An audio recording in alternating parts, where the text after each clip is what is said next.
সম্মানিত দর্শক, আসসালামু আলাইকুম। আপনারা কি কলি সিস্টেম সালোয়ার কাটিং করতে চাচ্ছেন, কিন্তু কত ইঞ্চি বডি হলে কলি সিস্টেম সালোয়ার কাটিং করতে হয় এটা আপনার জানা নেই? এই ভিডিওটির মাধ্যমে আমি আপনাদের জানিয়ে দিব। তো ভিডিওটি স্কিপ না করে পুরো ভিডিওটি দেখবেন। খুব সহজ নিয়মে আমি বুঝিয়ে দিব, কোনো রকমের সূত্র ছাড়াই। আমার মনে হচ্ছে আমার সূত্রতেই অনেক কঠিন লাগে। তো আমি যেভাবে দেখাচ্ছি আপনারা ভিডিওতে লক্ষ্য করবেন কিভাবে দেখাবো। তো এখানে কাপড় রয়েছে 2.5 গজ। 2.5 গজের জন্য আজকে যার জন্য আমি সালোয়ারটি তৈরি করব তার লম্বার মাপ হচ্ছে 37 ইঞ্চি। লম্বায় রাখবো 37 ইঞ্চি। এর আগে দেখেন কাপড়টি আমি কিভাবে ভাঁজ করে নিয়েছি।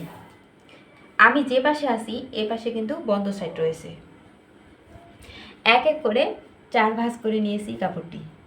4 ভাঁজ করে নেওয়ার পর এ পাশে দেখেন সম্পূর্ণ খোলা সাইড রয়েছে, এ পাশেও খোলা সাইড রয়েছে, কিন্তু এ পাশে লক্ষ্য করেন এ পাশেও বন্ধ সাইড, আমি যে পাশে আছি এ পাশেও বন্ধ সাইড। সবসময় আপনারা এটা মাথায় রাখবেন, যে পাশে করে আপনারা থাকবেন সে পাশে বন্ধ সাইডটা রাখবেন, অপর পাশে খোলা সাইড রাখবেন। একে একে এভাবে গুনিয়ে নেবেন কয়টি কাপড়ের ভাঁজ রয়েছে। আমি তো এভাবে 4 ভাঁজ করে নিয়েছি, আপনাদেরকেও সেভাবে নিতে হবে।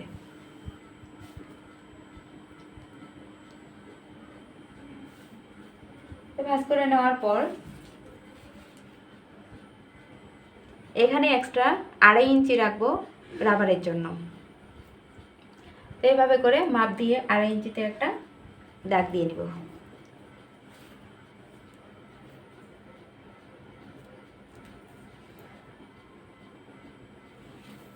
এরপরে সোজা করে আরেকটি দাগ দিয়ে নিব। তো আমাদের রাবারের জন্য কাপড়টি দাগ দিয়ে নিয়েছি।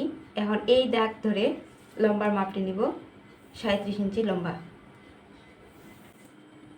এই যে 37 ইঞ্চি লম্বায় আরেকটি দাগ দিয়ে নিব।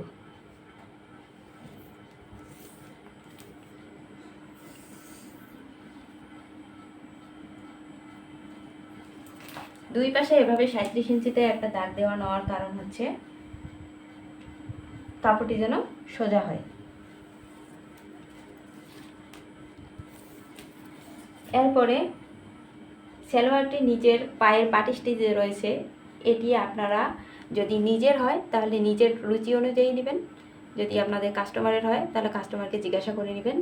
অনেকেই চিকন ভাঙা দেয়, 1 ইঞ্চি 1.5 ইঞ্চি ভাঙা দেয়, আবার অনেকেই চ্যাপটা করে 2.5 ইঞ্চি বা 3 ইঞ্চিও দেয়। তো যার যেমন পছন্দ তার কাছে তেমনভাবে জানিয়ে নেবেন। তো আমি এখানে চ্যাপটা করে ভাঙন দিব 2.5 ইঞ্চি। তো এখানে ভালোভাবে লক্ষ্য করেন 15.5 ইঞ্চিতে একটি দাগ দিয়ে নিয়েছি, এটা হচ্ছে হাইয়ের। তবে রাবারের এখানে যে দাগটি রয়েছে এখান থেকে ধরে 15.5 ইঞ্চিতে। তো এরপরে আমরা কোমরের মাপটি নিব। কোমরের মাপটি নিব 29 ইঞ্চি। 29 ইঞ্চি 2 ভাগের 1 ভাগ 14.5। এখানেও এইভাবে করে নিব, 14.5তে দাগ দিয়ে নিব। এভাবে করে সোজা একটা দাগ দিয়ে নেবেন। নেওয়ার পর এখানে কিন্তু আরেকটি কথা আছে, যে কোনো সালোয়ার যদি আপনারা কলির জন্য কাটিং করেন তো 15.5 ইঞ্চি হচ্ছে একুরেট রাখে 1.5 ইঞ্চি বা 2 ইঞ্চি নিচে আরেকটি দাগ দিয়ে নেবেন। দাগ দিয়ে নেওয়ার কারণ আপনাদেরকে বলে দিচ্ছি।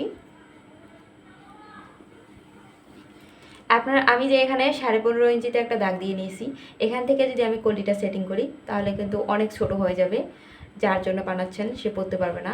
আর 2 ইঞ্চি বা 1.5 ইঞ্চি নিচের থেকে যদি সেলাই করেন তাহলে একুরেট মাপটা আপনার থেকে যাবে, কোনো রকমের অসুবিধা হবে না। তো আশা করি আপনারা বুঝতে পারছেন কিভাবে বলছি।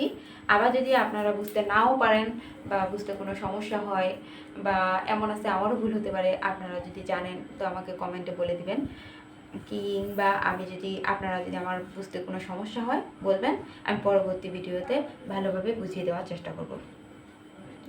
তো এরপরে এখানে কিন্তু সোজাই থাকবে, এটা আর কাটিং করব না। এখান থেকে এই যে এখান থেকে আমরা এখন সালোয়ারের নিচেরটা কাটিং করব। এখানেও দাগ দিয়ে নিলাম, আপনারা চাইলে এমনিও নিতে পারেন, কিন্তু দাগ দেওয়ার কারণ হচ্ছে সুন্দর হয়, কি আপনারা বুঝতে পারবেন যে এটি ঠিক হয়েছে কিনা। তো এখন আমি দাগ অনুযায়ী কাপড়টি কেটে নেব, আপনারা ভালোভাবে লক্ষ্য করেন।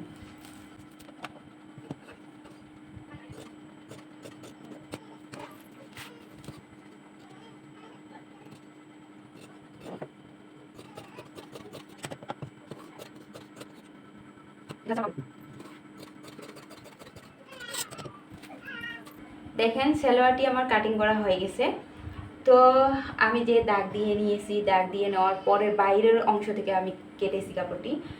এটা কারণ হচ্ছে সেলাইয়ের এক্সট্রা যে কাপড়টি থাকে, এই কাপড়টি সেলাইয়ের মাধ্যমে চলে যায়, যাওয়ার পরে আপনার একুরের জামা আপনি নিয়েছিলেন, যা দাগ দিয়ে নিয়েছিলেন সেটিও থাকবে। যাই হোক, সালোয়ারটি আমাদের কাটিং করা হয়ে গেছে। এরপরে কলি যে কাপড়টি রয়েছে সেটিও কেটে নিছি। তো আপনাদেরকে দেখিয়ে দিচ্ছি কিভাবে কেটে নিয়েছিলাম। এভাবে করে দুটি পার্ট রয়েছে, আপনারা কোনাকুনিভাবে কেটে নেবেন।